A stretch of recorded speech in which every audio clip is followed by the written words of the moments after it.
जो शोषित समाज है वो एक है, और शोषित समाज जो वंचित समाज है, चाहे वो किसी जाति के रूप में का अधिकार हो, चाहे वो पासवान हो, चाहे वो रविदास हो, चाहे वो धोबी हो, चाहे वो मुसर हो, चाहे वो अन्य जो जातियां हैं, सभी जाति, चाहे रजवाड़ हो, चाहे राजवंशी हो, तमाम लोग जो जातियां हैं, चाहे मेहतर हो, चाहे डोम हो, ये सभी जाति एक दूसरे से अलग रहती है।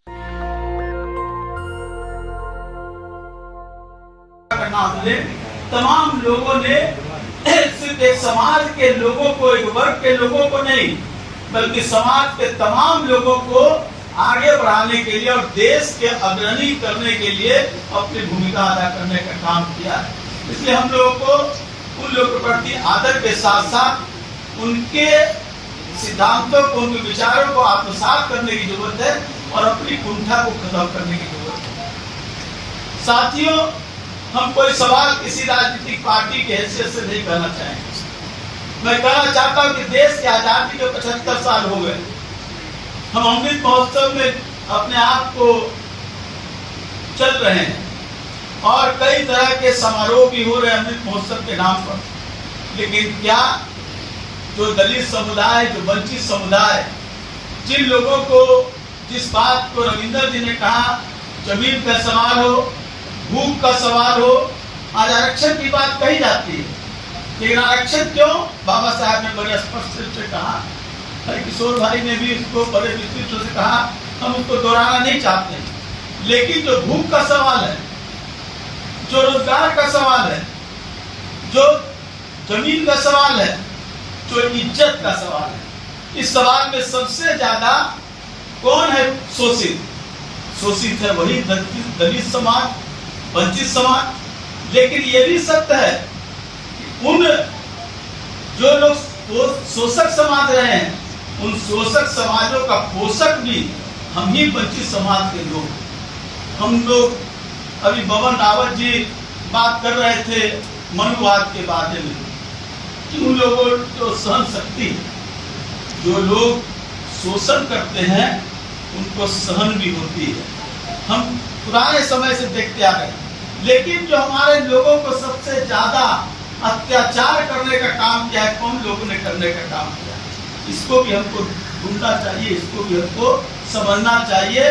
और इसको जब तक हम नहीं समझेंगे तब तक हम अपनी जो समाधान है उसको खोजने का काम नहीं करेंगे। इसलिए साथियों, हम कोई लंबी चौड़ी बात नहीं करना चाहते, लेकिन इतना कहना चाहते हैं कि आज जिस तरह से बैठे हैं, आज समाज में भी हमको जिस तरह से तोड़ करके रखने का काम किया गया, समाज में भी जातियों में अलग अलग बात करके करने का काम किया गया। बाबा साहब भीमराव अम्बेडकर ने कहा था कि जातीयता जब तक रहेगा तब तक शोषण रहेगा। तो जातीयता जिस तरह से आज बढ़ी है, और हम लोगों में भी, हम लोग भी दलित समाज की बात करते हैं, अनुसूचित जाति की बात करते हैं, लेकिन हम अपने ही समाज में एक दूसरे जाति से हम अपने आप को अलग और उससे अलग तिरस्कृत करने का काम करते हैं।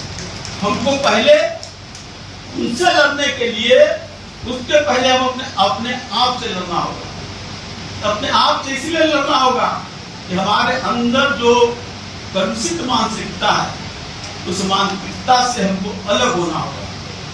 तो अलग होना होगा कि हम सब एक, जो शोषित समाज है वो एक है, और शोषित समाज जो वंचित समाज है, चाहे वो किसी जाति के रूप में का अधिकार हो, चाहे वो पासवान हो, चाहे वो रविदास हो, चाहे वो धोबी हो, चाहे वो मुसर हो, चाहे वो अन्य जो जातियां हैं, सभी जाति, चाहे रजवाड़ हो, चाहे राजवंशी हो, तमाम लोग जो जातियां हैं, चाहे मेहतर हो, चाहे डोम हो, ये सभी जाति एक दूसरे से अलग रहती है।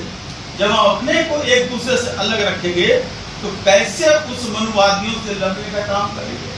पहले तो हमको अपने आप को एक होना होगा। और इसकी हम संजय भाई से कहना चाहेंगे, इस सवाल पर हम लोगों को पहले मानसिक रूप से तैयार होना होगा। हमको एक दूसरे के साथ रोटी और बेटी का संबंध बनाना होगा। हमको एक दूसरे के घर में जाकर के उनके साथ खान पान और बेटी का भी संबंध स्थापित करना होगा। ये मानना होगा एक वर्ग सिर्फ हमारा समुदाय नहीं है, बल्कि पूरा वंचित समाज हमारा समुदाय है और यही हमारा परिवार है।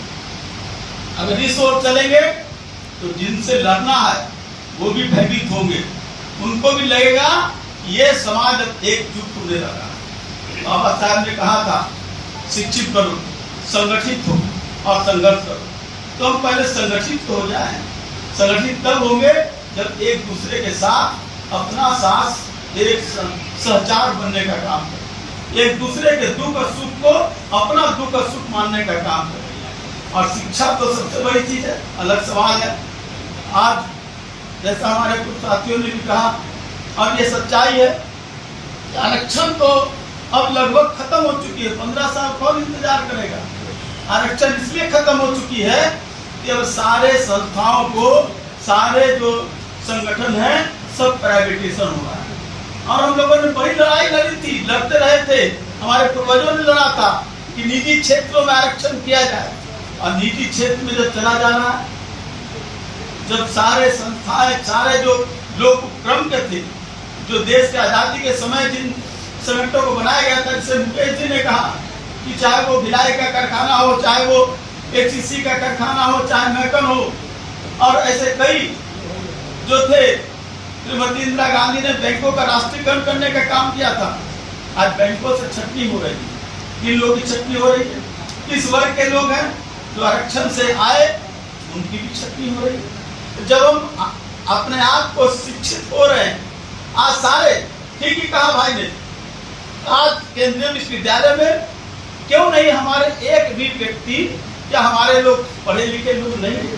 क्या भाई चांसलर के लायक नहीं है? ऐसे लोग हैं, लेकिन उनको कुंठित कर दिया जाता है और ये कहा जाता है कि विश्वविद्यालयों का कुलपति कोई बड़े लोग बने।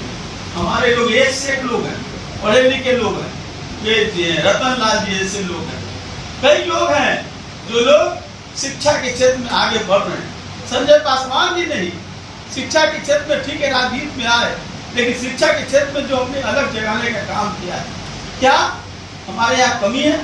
लेकिन भाई चांसलर हमारे नहीं हो सकते। हमारे लोग शिक्षा के क्षेत्र में पढ़ेंगे, लेकिन इसके साथ साथ इसकी भी लड़ाई लड़ेंगे कि हमारी हिस्सेदारी होनी चाहिए, हमारी हिस्सेदारी होनी चाहिए। आज अस्पतालों में ये कह करके उपहास उड़ाया जाता है कि जो शेड्यूल कास्ट के लोग हैं उनके डॉक्टर जो हैं वो डॉक्टर बढ़िया चिकित्सा नहीं कर सकते। लेकिन ऐसे कई उदाहरण हैं, एक नहीं हजारों ऐसे उदाहरण है कि चिकित्सा के क्षेत्र में अगर नामकरण करने का नाम जिन अगर चिकित्सकों का नाम है तो उसमें हमारे ही वंचित वर्ग के लोग ने किया।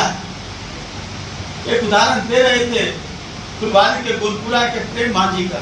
कौन उनको पढ़ाया था?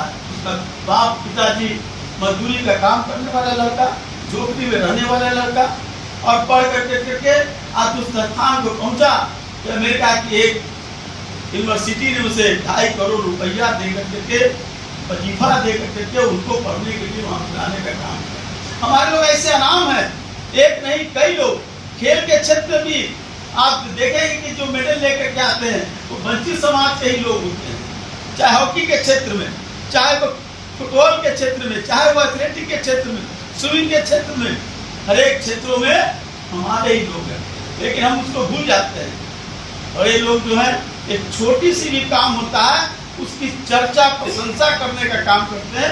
हर लोग मिल करके उसको उभारने का काम करते हैं। हम लोगों में एक बड़ी ही विडम्बना है कि हम अपने लोगों को प्रोत्साहित नहीं करते हैं। हम अपने लोगों को आगे करना चाहिए। हम अपने लोगों को जो अगर थोड़ा भी आगे बढ़ता है उसकी चर्चा हर एक चौराहे पर हमारे लोग, हमारी जनसंख्या सबसे ज्यादा है, हमारी संख्या सबसे ज्यादा है, हमारे लोग हैं, और हम अगर एक जगह से चर्चा करेंगे अंतिम तक तो उसकी चर्चा होगी और वही सबसे ज्यादा चर्चित होगी। लेकिन उसकी चर्चा नहीं करते, हम उसे भूल जाते हैं। हम मंदिर मस्जिद में अपने आप को बढ़ जाते हैं, हम पुरोहितों के संस्कार में अपने आप को बढ़ जाते हैं, हम पुरोहितवाद के पोषक बन जाते हैं। इसलिए हमको पहले बाबा साहब भीमराव अम्बेडकर साहब ने जो शिक्षा दी, जो ज्योतिराव फुले ने जो हमको शिक्षा दी, उसको हमको याद रखना है, उसको याद रखना है और उसी आधार पर हम चलेंगे तो परिवर्तन होगा और हमारा शोषण समाप्त होगा। शोषण तब समाप्त होगा जब अपने पूर्वजों के बताए हुए रास्ते पर आगे चलने का काम करेंगे, तभी होगा। और भाई ये लंबी लड़ाई है, आप ये समझ जाइए कि हम यहाँ से बैठ करके लड़ाई जीत जाएंगे। आपकी लड़ाई बहुत ही बुद्धिमान और बहुत ही कठोर तबके से, बहुत ही चतुर लोगों से, लेकिन उन चतुर लोगों की लड़ाई में हम तभी जीत पाएंगे जब एक हो। हम सब सिर्फ इस बात को कहें, हम जातियों में अपने रहेंगे, लेकिन हम सब लोग इस बात का संबोधन करेंगे कि हम सब वंचित समाज के लोग, वंचित समाज के लोग एक होंगे तो पुरोहितवाद जो है वो समाप्त होगा। और वो समाप्त होगा तो निजीकरण भी पर भी हमारा कब्जा होगा, न्यायपालिका पर भी कब्जा होगा। आज क्या कारण है? न्यायपालिका में हमारे मामले हटके रह जाते हैं, प्रोन्नति में आरक्षण नहीं हो पा रहा है, सुप्रीम कोर्ट तक मामले लड़े जा रहे हैं लेकिन नहीं हो रहा। हमारे लोग न्यायपालिका में नहीं है। हमें कह दिया जाता है कि वंचित समाज से हमें राष्ट्रपति बना दिया, वंचित समाज से दूसरे लोगों को भी राष्ट्रपति बनाना। हम व्यक्ति पर निर्भर नहीं करते। हमारा विचार, हमारे लोगों का जो शोषण हुआ है, हमारे लोगों को अधिकार से वंचित करने का काम किया गया है, उस अधिकार को कैसे हम लेने का काम करेंगे, कैसे हमको देने का काम वो लोग करेंगे, इस बात की बात होनी चाहिए। हमारा एक व्यक्ति अगर श्याम रजक या संजय पासवान, सुरेश पासवान अगर कोई बड़े पद पर चले जाए, इससे कुछ समाज की सुधार नहीं होगी। हाँ, समाज एक मनोबल बढ़ेगा, लेकिन समाज को सुधार तब होगा जब नीतियां उसके अनुसार बनेगी और नीतियों का कार्यान्वयन भी होगा।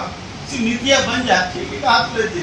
रविंद्र जी कह रहे थे कि जमीन का हम तो बहुत नजदीक से जानते हैं, हम कई जिलों के विश्व प्रभारी मंत्री भी रहे, हमने देखा है किस तरह भूमि के पर्चे दिए जाते हैं, किस तरह उदाहरण दिए जाते थे। नेशनल दस्तक की आपसे गुजारिश है कि अगर इसको बचाना चाहते हैं तो नेशनल दस्तक को सब्सक्राइब करने के लिए रेड कलर के सब्सक्राइब बटन को दबाएं, फिर बेल आइकन की घंटी दबाएं। नेशनल दस्तक को बचाने के लिए बहुत जरूरी है कि हर खबर को शेयर करें, लाइक करें, कमेंट जरूर करें।